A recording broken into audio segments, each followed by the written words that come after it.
बिस्मिल्लाहिर्रहमानिर्रहीम। अस्सलाम वालेकुम नाज़रीन, मेरा नाम सरवत वलीम है। एक नई जंग शुरू होने के करीब है जिसके आसार बड़े वाज़े तौर पे नज़र आने लगे हैं। ममालिक एक दूसरे के ख़िलाफ़ सफ़े आ रहा हैं और इसके अंदर कुछ अहम इत्तेहादी अपना किरदार अदा कर रहे हैं। ये जंग जो है ये इतनी तवील हो जाएगी कि बचना नामुमकिन हो जाएगा। इज़राइल एक नई जंग की तैयारी में है और अब की बार जो उसका टारगेट है, जो उसका निशाना है इज़राइल का, अब की बार वो यमन है। यमन और यमन के हूसी बागी असल में दर हकीकत आप कह सकते हैं कि इज़राइल के निशाने के ऊपर हैं। इज़राइल की तरफ से एयर स्ट्राइक्स की जा रही हैं और यमन की जो हूसी अफवाज हैं वो अपने तहफ़्फ़ुज़ के लिए जो बन पड़ सकता है वो कर रही हैं।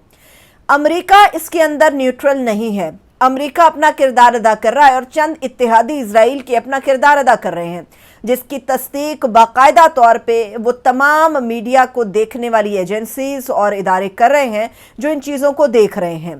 सबसे पहले तो आपको बता दें कि ये जो नई जंग शुरू होने जा रही है ये इज़राइल और यमन के दरमियान है।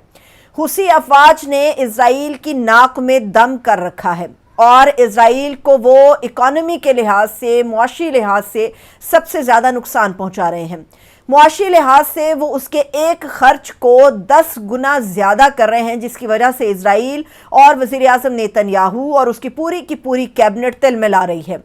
अब इन हूसी अफवाज को ख़त्म करने के लिए क्या हो सकता है? इज़राइल के पास एक वाज़े रास्ता है कि क्यों ना जंग मुसल्लत कर दी जाए, क्योंकि उसको लगता है कि हिज़्बुल्लाह को वो शिकस्त दे चुका। इज़राइल ये भी समझता है कि हमास भी अब उससे टकराने की अहलियत नहीं रखती। अब जो उसके पास एक वाहिद टास्क बचा है वो हूसी अफवाज का है, जो यमन के अंदर ख़ुद को एक ऑफिशियल फ़ौज की हैसियत देती हैं या फ़ौज का दर्जा देती हैं।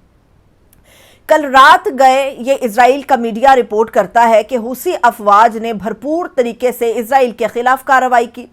और आज अलसुबह इज़राइल की तरफ से जो एयर स्ट्राइक्स की गई हैं उन एयर स्ट्राइक्स के नतीजे में यमन के जो कंट्रोल्ड मीडिया है या यमन को जो ऑफिशियली मीडिया हैंडल करता है वो इस चीज़ की तस्दीक कर रहा है कि यमन में जो जंग शुरू होने के करीब है और उसके अंदर 9 सिविलियन लोगों ने अपनी जान की बाजी हारी है। गो के इज़राइल यमन के अंदर भी वही तरीक़ेकार अपना रहा है जो उसने शाम के अंदर किया, क्योंकि शाम में फ़िज़ाइया को तबाह बर्बाद उसने किया, बहरी अड्डों को तबाह बर्बाद किया ताकि किसी भी रास्ते से इज़राइल के ख़िलाफ़ कार्रवाई ना हो सके। यमन के अंदर भी इज़राइल उन हिस्सों को सबसे पहले टारगेट कर रहा है जो कि उसको तवानाई पहुंचाते हैं, जो कि यमन के लिए कोई भी फ़ौजी कार्रवाई को ख़त्म या रोकने की अहलियत रख पाएंगे। उन तमाम जगहों को इज़राइल बाकायदा सोचे समझे तरीके से टारगेट कर रहा है। आज अलग सुबह जो एयर स्ट्राइक्स की गई हैं इज़राइल की तरफ से यमन के अंदर, मगरबी सूबा हुदैदा है जहाँ पर ये कार्रवाइयाँ अमल में लाई गई हैं और इन कार्रवाइयों के नतीजे में बताया जा रहा है कि यमन का दारुल हुकूमत है वो भी हिलकर रह गया है। दारुल हुकूमत के ऊपर जो एयर स्ट्राइक्स हुई हैं उसके नतीजे में कम से कम 9 सिविलियंस के हलाकतों के हवाले से ये वाज़े तौर पे, ऑफिशियली तौर पे यमन के अंदर से बताया गया है। दूसरी बात यह है कि मगरबी सूबा जो हुदैदा है उसको भी कंट्रोल करने की कोशिश कर रहा है इज़राइल और कोशिश कर रहा है कि यहाँ पर वो तमाम तनसीबात जो कि यमन की हूसी अफवाज को मौका फराहम करती हैं या वसाइल फराहम करती हैं उनको बर्बाद कर दिया जाए।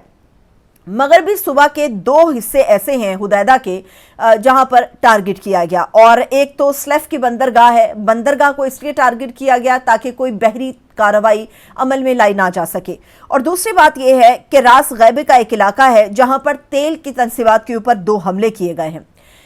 कुल मिलाकर जो 4 हमले किए गए हैं उसमें बड़े पैमाने पर बर्बादी हुई है। दारुल हुकूमत सना का जो जनूब है और इसका जो शुमाल है वहाँ पर ऐसे पावर स्टेशंस को अटैक किया गया है जो कि बिजली फराहम करते हैं पूरे इलाके के अंदर, पूरे सूबे के अंदर, और सबसे ज़्यादा जो फ़ौजी या तेल की तनसीबात हैं उनके ऊपर हमला इसलिए किया गया है ताकि कोई जवाबन कार्रवाई अमल में ना आ सके। इज़राइल पहले से इस मौके की तलाश में था कि हूसी अफवाज कोई अमल करें तो वो अब की बार उनको ज़्यादा मौसर तरीके से जवाब दे सके। दारुल हुकूमत के अंदर जो हमले किए गए इज़राइल की तरफ से उसके हवाले से यमन के अंदर से आवाज़ आई है कि इन हमलों की जो नौइयत थी या जो हथियार इस्तेमाल किया गया वो अमरीकी साख्ता है। इज़राइल के जो फ़ौजी तर्जुमान हैं डैनियल हेगारी, वो ये कहते हैं कि चूंकि हूसी मिसाइल पूरी रात हम पे दागे गए तो इसलिए हमने ये कार्रवाई की, लेकिन इसके जवाब में सियासी मुबस्सर हैं हुसैन अल बुखैनी। حسین البخینی یہ کہتے ہیں کہ جو حوثی افواج کے خلاف اسرائیل کارروائی کر رہا ہے اس کا سب سے بڑا جو ایک مقصد ہے ان چیزوں کو روکنا ہے جو اس کو بحیرہ احمر کے اندر سب سے زیادہ نقصان پہنچا رہے ہیں۔ بحیرہ احمر کے اندر سے جب بھی کوئی اسرائیلی بحری بیڑا گزرتا ہے تو اس کو سب سے زیادہ ٹارگٹ حوثی افواج کرتی ہیں یمن کے طریقے سے اور یمن کی بندرگاہوں کی طرف سے، جس کی وجہ سے اسرائیل کو نقصان ہو رہا ہے۔ اور اسرائیل کو جواب کے طور پہ چونکہ اب وہ بحیرہ احمر کا راستہ بہت ہی کم ہے کہ وہ شاید استعمال کر پائے، تو اب اسے افریقہ کے راستے اپنے بحری بیڑے گزارنا ہوں گے، اور افریقہ کے راستے اگر وہ اپنے بحری بیڑے گزارتا ہے تو ایسی صورت میں کئی گنا زیادہ لاگت آئے گی، باوجود اس کے کہ اگر بحیرہ احمر سے گزرے تو وہاں پر اس کے بحری بیڑے کے گزرنے کی لاگت نہایت کم ہے۔ حوثی افواج جو ہیں یہ کارروائیاں اسرائیل کے خلاف اس لیے کر رہے ہیں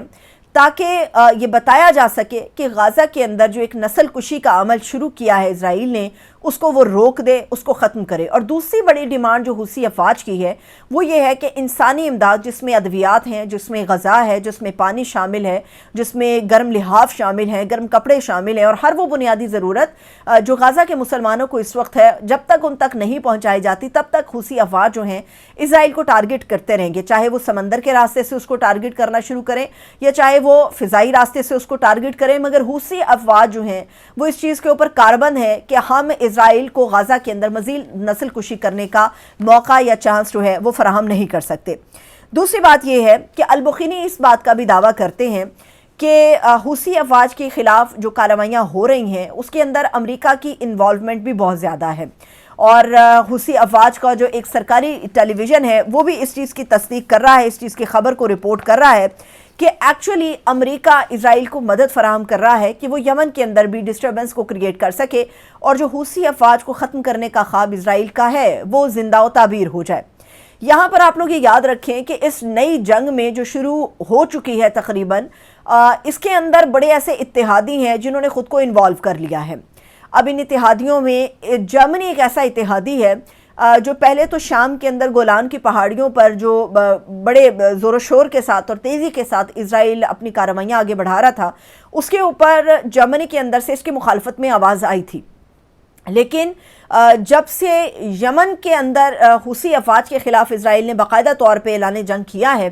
اس کے بعد جرمنی کے جو اپنے سرکاری ٹیلی ویژن ہیں وہاں پر اس چیز کی حمایت کی جا رہی ہے اور غزہ کے خلاف آواز اٹھائی جا رہی ہے، یمن کی حوثی افواج کے خلاف آواز اٹھائی جا رہی ہے، اور ایسا لگتا ہے کہ اسرائیل کو مزید قوت بخشنے کے لیے نہ صرف امریکہ بلکہ اس کا اہم اتحادی جرمنی بھی اس جنگ میں اسرائیل کو حمایت فراہم کر رہا ہے جس کی اس کو ضرورت ہے۔ اب یہ جو نئی جنگ شروع ہونے جا رہی ہے غزہ کی بربادی کے بعد اور لبنان کی بربادی کے بعد، شام کی بربادی کے بعد، جب اس کا رخ یمن کی طرف ہوگا تو ایسا لگتا ہے کہ صورتحال زیادہ بگڑ سکتی ہے، کیونکہ جو حوثی افواج ہیں وہ صرف اپنے تئیں ہتھیار کو استعمال یا ہتھیار کو تیار نہیں کرتی، بلکہ حوثی افواج کو اسلحہ یا بھاری بھرکم جو ہتھیار یا جدید ہتھیار جو فراہم کیے جاتے ہیں اس کے اندر بڑا رول ان ممالک کا بھی ہے جو اس ایشیائی خطے کے اندر سب سے زیادہ اہمیت رکھتے ہیں۔ اگر وہ حوثی افواج کی مدد سے اسرائیل کے خلاف کاربند رہتے ہیں تو اس میں کوئی دو رائے نہیں ہے کہ وہ تمام ممالک جو اب انٹرنیشنل ورلڈ سے بالکل کٹ آف ہیں یا سمجھتے ہیں کہ ہمیں اپنے پہلے داخلی مسائل کو حل کرنا چاہیے جیسے کہ پاکستان، تو یہ بھی انوالو ہو جائیں گے یا پھر انہیں زبردستی انوالو کر لیا جائے گا، کیونکہ اب یہ جنگ بڑھ رہی ہے اور خطے کے ان حصوں تک بڑھ رہی ہے جہاں پر ڈائریکٹلی نقصان ہر اس ملک کو ہے جو پیسفلی اپنے معاملات کو آگے لے کر بڑھ رہا ہے۔ اجازت دیجیے، اپنا بہت سا خیال رکھیں۔